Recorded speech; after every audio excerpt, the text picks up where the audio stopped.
because this is a critical moment of where I say, Jerry, talk to me about our first action packed play session. Well, yeah, I thought it went okay. My one big disconnect, and it's always been a disconnect, is when you play online because you lose that one thing that you always have at a table, which is that thing that I guess you can't really quantify, but you can feel it when you're sitting at a table with someone, that vibe, that thing, and that's the one thing that I always miss, and that's the one thing that throws off the one thing that I always try to do when I'm running a game is pacing. Um, so mechanically, I thought the game worked. I thought there was uh, a drive and a direction and an ebb and flow to like how the action worked. I thought the dice rolls worked well. I thought everyone had a part to play in the game, or at least from my point of view, they did. Who knows, what they might say if they were actually here talking about it, but felt good to me. Well, let's talk a little bit about some questions Okay, that I lay them on. have. One is to take a look at the outcomes of some of the roles. Okay. And I don't need to review the system, just to reassure you that I followed the explosive quality of the doubles and the degrees of success and the roll of hero points after the roll and stuff like that. So it's not like I'm seeking an explanation, but I want to talk about Okay. the way it got used actually in terms of the dice pumping into play through their results. Now, Okay. when we look at uh, my rolling, I mean, we talked about this already. I was enthusing about what an insane and obscene, string of Yes. successful rolls I was having. And of course, I had to enjoy busting out a double one this time, right at the outset. Okay. Now, I think you'll agree that rolling doubles of anything else and then jacking some hero points in there because you really mean it this time and stuff like that, all of that makes different things happen in play. It's different. Every single level of success is a quantitative, different impact on what is now happening, right? Right. It all, makes something happen. Um, and that since the dice system and the hero points are pretty generous as they stand right now, that a failure, either because you roll low and you choose not to spend any hero points or don't have any, or because you roll a double one, Right. I don't feel like that double one made anything happen. What was the Okay. result of the double one in play? Now, I'm not looking for a theatrical fumble. That's not what I'm talking about in the Right. tiniest. I'm talking about impact on plot, the way things would proceed forward at that time. That there would be a different scenario. And I don't mean like backstory content. I mean what we knew, how we did it, what we were going with, what would occur differently because of that role. Right. And so one thing I've noticed is that in some play, some ways to play, the dice either play an enormous role in the moment based on the narrations that come after them, or they don't if it is not judged to be time for something cool to happen or important to happen. And so, in Right. other words, you're rolling dice and you have all these tables about what kind of effects they have, but you've got this kind of talky filter they have to go through. And sometimes all that impacts or potential impacts gets stuck in the filter because the person in command of the filter has said, no, no, no, I want to get on to something else. So that's okay. He failed that role. Okay, just hop on next game, Right. right? And so basically, the dice didn't do anything.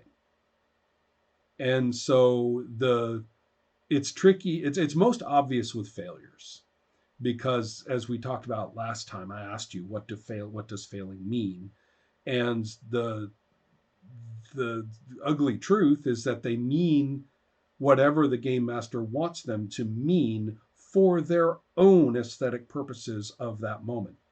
They may Right. consider themselves the steward of play to manage the pacing, and this is one way they do it. When they speed Right. things up, it's because there are some failed rolls, and they make those very consequential.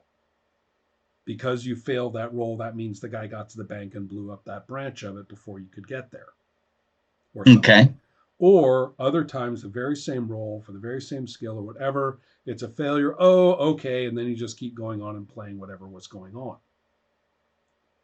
And so the game master can say, well, I'm the steward of the pacing, so it's my job to decide, how fast things are coming in or whether they have more time to come up with ideas or stuff like that. And I'll just use those roles as I see fit for that purpose. You can do it with successes too. Like somebody makes their grand investigation roll with 5 degrees of success, throws every hero point they can into it, and they get an 82 total, right, on their Right. on their investigation roll. And the game master says, "Yeah, you find the button," and the game master was Right. pretty much just planning to give him that button anyway, right? Right. And so all that roll is, or even if they didn't, the GM says, well, you get a button, and that'll tell you who to talk to next. Right. Whereas if it's later in play, even a basic level of success on detective work tells you it's going down at midnight. There are 10 crates of opium. There's a Chinese guy, a Korean guy, and 3, guys from Tierra del Fuego. And, and then, Right. and the bad guy who's showing up just after you get there will have fire powers because Okay. it's Right. time. It's time. Let's do this now. Right. But do you see what I mean about the degrees of the roles basically being the game master's bitch in this way to play? Right. Yes. Right. And the same Yes. thing goes for failures, but it's like really glaringly obvious with failures. That's why I bring it up in that context. And especially because Right. it's just notable that Mr. Demon Roller here, happily looked at a snake eyes on D10s. And it was a good Right. chance to say, okay, what's Jerry going to do with this? Is this going to affect play?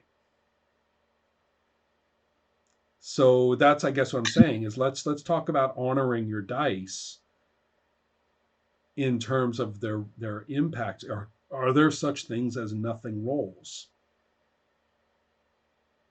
Or they would be great if they're a success, or I know what to do if they're a failure, but you don't have the other thing in mind. You don't Right. have both sides of the outcome. And I don't mean planned, but I mean that they're obvious from the fiction, whatever they may be. So in a game like this, it's actually kind of important because the context in which we confront the bad guy is, we're able to affect it. We're able to affect the challenge rating going in. Right. We're able to actually affect that. And so it kind of makes me want all the roles to matter. Right. Does Right. that make sense? That No, it makes sense. Yeah. I hear you. Yeah. Yeah. So that's the thing I'm thinking about is your ability, if I may say so, like mine over the years, if I choose to be the steward of the story, Right. is very well developed, almost habitual, except that I've actually tried to sandblast it off myself entirely. Right. Right, as a dedicated effort for 20 years, I've sandblasted that away from my play. But it took a lot of sandblasting to do it. Go on. Yeah, Sorry about that. no, it's okay. But it took a lot of sandblasting to do it.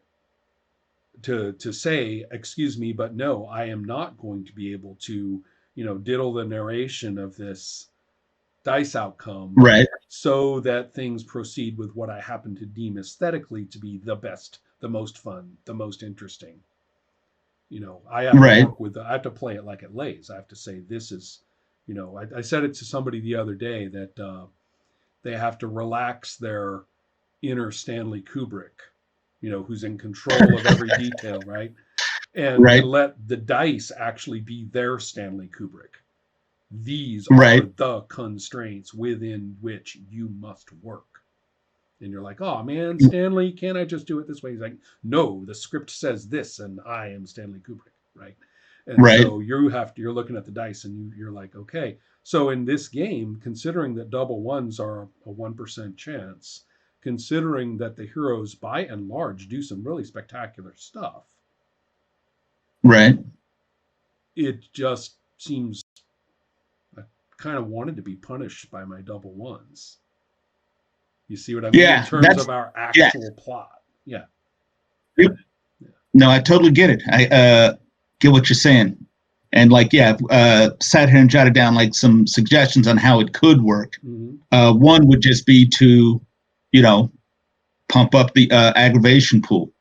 You know, Right. double ones turn into, He gets, you yeah, know, it more. racks, it jacks them up in some way. Right. So Mm-hmm. there's always like, because right now it's like I can roll the dice. Oh, look, I got a double eight. I got a double four. Should I roll again? I could get a double one. But, what will a double one do now? Right. And it's like, oh, it will take me roll to zero. Now, in some cases, that actually works because if it's a pivotal roll, that double one Oh, you don't want makes a that. really You big don't difference. want that double one in the middle of that super punch you're landing, right? You rolled Right, your double, exactly. your first doubles. You take the risk. You roll your second, and you get doubles again. You're like super, super, Right. super punch, or Actually, all for naught, right? you know Which what? one is it going to be, right? It just occurred to me, just like I have like a list of stuff that could happen with your margins of success, there could be a list that the player gets to choose from using a double one. It's like add to the aggravation pool or take damage yourself or this will happen or this will happen. And then allow the player to pick,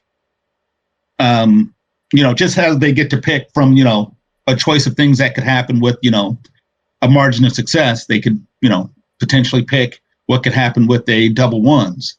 I wanted to Um, ask you about that mechanic, um, because since I'm trying to play a little bit naively, yeah, it came uh, as a bit of a surprise to me as a player. First of all, I enjoyed handing you a D10 of extra, pain and suffering for us through my right, special rule for my character archetype.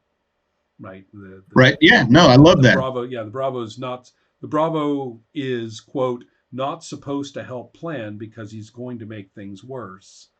Um, which of course means the player is like happily jumping in with both feet every time, until the other players figured it out and like shut him up, right? Which is kind of funny. Right. But the point is that that's D10, and then we discovered later in play that we got this super choice, which was to either grab a floating like +10 to put in when we want, right? Right. Or knock 3d10 off the antagonist pool. Right. I put those 10 that d10 in there for a reason.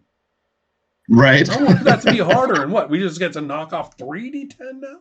I only got to stick in Right. one, right? So that was Right. sort of that sort of took me aback, but part of it was taking me aback was the choice issue. Choose one of these. That's an issue of its own. That's fine. But Okay. the other is then looking at what that particular choice offered, which was like super generous, but whatever.